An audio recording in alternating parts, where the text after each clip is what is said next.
Hi, I'm Jen, and I do things. And today I'm a little more glammed because I did my jobby job today. If you do not know, I have another channel, which is how I make my money, is on my channel called Jen Love. I do cosmetic industry news over there. That's why I'm a little more zhuzhed up today. But I wanted to update you on what's been happening over the last few days as far as mine and my husband and my two teenagers, our move to Vancouver Island, which is the plan. We are taking this one step at a time. And the last thing I kind of broke down, and I appreciate y'all being so nice to me when I got emotional. Like, I'm going to try really hard not to be emotional all the time because it gets a little uncomfortable when somebody's like, all the time. But I was just genuinely feeling it, and I didn't want to be inauthentic. So I left it in and I didn't refilm it because I wanted you to see like the reality of what I'm personally going through. And sometimes I'm going to be emotional. Today I'm not emotional, no worries. But I wanted to thank you for, number one, your support. And number two, we were talking about how we had a stager come over the house and how she said we need to do like $50,000 in painting and carpets and all kinds of stuff. And I was freaking out because there's so much up in the air right now when it comes to our move. There's a lot that we just don't know. We don't know if my oldest Phoenix is going to get into UVic. We don't know if my husband and my son's study permits are going to go through. We don't know if Bill C3 is going to pass, which I want to talk to you about in just a minute, but I want to talk to you about this first. So we don't know if that's going to happen because that would grant me and my kids, or my kids, Canadian citizenship. So we don't know if that's going to happen. So then we'd have to go a different route, which gets really complicated. So because everything is so up in the air, we don't know if this is going to work out, but we have to start making decisions here. We have to start getting our house ready to sell. And that means investing in this house. So that was what the last episode was about. And you all were unified in one major thing, and that was that I did not need to spend $50,000 on this house, that I need to do like the bare minimum. And we talked to our realtor later that day, and he basically said the same thing. He was like, you just want to make sure that you take care of anything that stands out, that looks like a project to a person coming in, potentially buying the house. You want the house to be ready to move into, and you want people to go, oh, that's going to be a project, whether it's repairing something, whether it's a paint color that's just, whether there's a big stain on the carpet. Like, you don't want anything to turn buyers off of that, because ideally you want like a bidding war because you want people to want your house so bad, right? So he said, if nothing else, what you need to do is paint the kitchen and the powder room on the main floor. I don't know if it's called the same thing in Canada or not, but it's the toilet and the sink on the main floor when you first walk into the house, and also the kitchen, because it had this, I say had because it's gone, it had this pattern on it that we loved. We absolutely loved this. It was actually stamped in to the paint. So it was textured, and we thought it was really cool, but he said it looked dated, and that it would be noticeable to anybody walking into the house, and it could be a deal breaker for some people. Apparently, before we bought it, they had a very similar kind of pattern in the kitchen, and they couldn't sell the house, and they ended up having to get rid of that in the kitchen, and that's when we came upon buying it. So he said, if you do nothing else, even carpets, just paint those two rooms. So my husband has started that process. This is what it looks like in my dining room right now. Did I say kitchen earlier? I keep calling it the kitchen. This is what it looks like in my dining room right now. It is a mess. We are eating out on our patio. We are eating in our kitchen.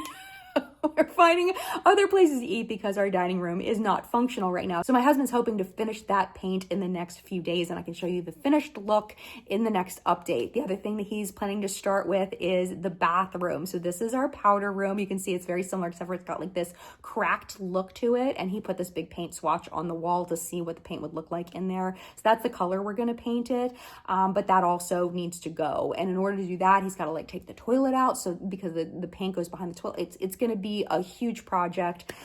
But he's got it. He's gonna do this, and it's gonna be fine. And then from there, we do have a couple more rooms that we are going to paint. Like, we had painted my son's room hunter green. That needs to be painted. But thanks to you all and our realtor who jumped in and rescued us and said, no, you don't need to do all that work. But I will give you in the future like a tally of how much it costs to get our house ready to sell, because I think it's interesting and I think you might too. So that's the end of like the personal update. But I do want to update you on just legally in Canada this Bill C3 that is looking to be passed before November 20th. They have a court deadline of November 20th to iron everything out and get this thing passed. And if it does pass as is, then that's what would grant me and my kids Canadian citizenship. Now, there's a lot of misinformation out there, a lot of things confused, and I understand why. One thing that you need to know about me is that as part of my job for my other channel, I taught myself US law language, legalese, if you would. And I am not a lawyer. I do not know Canadian law. I do know US law pretty well for a non-lawyer, but I'm not a specialist in this. I'm not formally trained. So definitely take everything I say with a grain of salt, do your own research. But looking into this Canadian process has been absolutely fascinating to me because it kind of reminds me of what you all were telling me about the difference between Quebecois French and the French they speak in France. It's the language of the government in Canada is very similar to the language used in the US, but there are definitely some different words used, some different terms mean different things, all of that. So I'm learning, but I just want to let you know what it seems like everything means. So the first thing you need to know is that it is currently in the House of Commons. They did the first reading, they did the second reading, they did the consideration in committee, and then yesterday they started the report stage. That was when they did a debate on the report stage. And I did watch that. We'll talk about that in a second. So what is this bill? It's designed to restore citizenship to what they're calling lost Canadians. And like my grandmother is considered a lost Canadian. She lost her Canadian citizenship when she married my grandfather, who was a US citizen. If she didn't lose it then, she would have lost it when she became a US citizen in 1949. So the Supreme Court in Canada has ruled that that was not constitutional to strip people like my grandmother of her Canadian citizenship. It looks like from reading this, and I'll put the text on the screen, that my father would also be considered a lost Canadian. That's what it appears to me. Because even though he wasn't living in Canada at the time of his birth, my grandmother, if she hadn't been stripped of her citizenship, would have been a Canadian citizen and she would have passed it to him, making my dad a Canadian. Now, my dad didn't claim his Canadian citizenship, which is another thing that C3 specifically addresses. The bill specifically says it applies to persons who lost their citizenship because they did not make an application to retain it under the former Section 8, which is my dad. The biggest changes to this bill so far came on October 8th at that committee hearing. And this is where I think things are getting a little jumbled. The bill is now very clear about how this applies to me and my kids. It says that the citizenship by descent will be conferred on all persons born outside Canada, me, before the act comes into force to a parent who was a citizen. So if my grandmother's citizenship is restored, my dad's citizenship is restored, then my dad was a citizen when I was born. Do you see what I'm saying? Like retroactively. And because both me and my kids were born before the act comes into force, it would apply to all three of us. Those rules include a substantial connection to Canada defined as at least 1,095 days or 3 years physically present in Canada during a 5-year period before the child's birth. So my kids would have to meet that requirement for their kids to be Canadian citizens. We would begin before the act comes into force.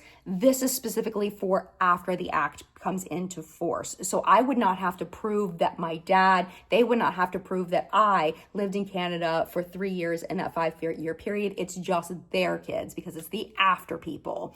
The other thing that they put in is that people born after the act comes into force would need to have adequate knowledge of one of Canada's official languages, knowledge of Canada and the responsibilities and privileges of citizenship, and a security assessment to determine inadmissibility. It says that the Minister of Immigration, if it goes through as is, would report annually on how many people became citizens because of this act and how many security assessment waivers were granted because of the act, because there is no security assessment listed as of now. So they basically are like, well, if you want to make people citizens, we want to know how many of them there were, and if you waived a security assessment for them, we want to know how many people you waived that for. Now, for me personally, I already sent in and my background check. They already have it. They didn't ask for it. I just put it there because that's what Don Chapman advised that I do. And also it's just extra information for them so they know that I'm not a criminal. There's a big fear here of the hypothetical, which I completely get, because you don't want people claiming Canadian citizenship that are going to hurt Canada in any way. Like voting in Canadian elections when you've never lived there, you don't want to live there. People technically could do that under Bill C-3. But the question is, are people really going to do that? Because that takes effort. And that takes time and that takes energy. Why would people go out of their way to vote in an election of a country they don't even live in? People don't even vote here. We had like 90 million people in our country didn't even vote last year. So I can't imagine that it's going to be enough people that would swing an election. You know what I'm saying? Like, but the thing is we don't know. So I get that concern. There's also a concern about so many people claiming Canadian citizenship and flooding the border and coming over as Canadian citizenship. I don't think that's going to happen either because, again, this is a long process and it costs money. And it's a lot to go through all of this. And you have to have people that really want it, like we really want it, in order to make this happen. And I just personally don't think that a lot of people are going to go through the process that we're going through. But that's just my guess. On the outside, nobody really knows. And I think that's where people start to get nervous. And I completely get that. But that's what I personally understand as far as C3. If you feel like I've got something wrong, definitely let me know. Because you know I'm all about learning. And I don't know what it's like to live in Canada. And also, I'm not as familiar with your government and the way that it functions. So if there are any things that I know I got wrong, or if I need to make any clarifications, I will put them in the video description and also in a pinned post at the top of the comment section so that we can have clarity there. So make sure that you look there after this video goes live because I can't edit this part. I can't put like text on the screen and say, I was wrong about something. So please feel free to let me know. And also I will be putting links to all of the language and all of the official documents of all of the stuff directly from the Canadian government website. I will put it all in the video description so you can read it all for yourself and see what you think. I hope that you found that interesting and helpful because I have been living in this and consumed by it because my life hangs in the balance. And I also wanted to make sure that you had the resources to look into it yourself. So those are all there for you to check it out. And that's where I'm going to end today. So thank you for watching and for continuing on keeping up with my journey. And I will be back in another 4 days or so to check in with you, show you my dining room, show you how the paint job went, and get your opinions, see what you think. And until then, I hope that you continue to be happy and safe and well. And I will see you in a few days. All right, bye.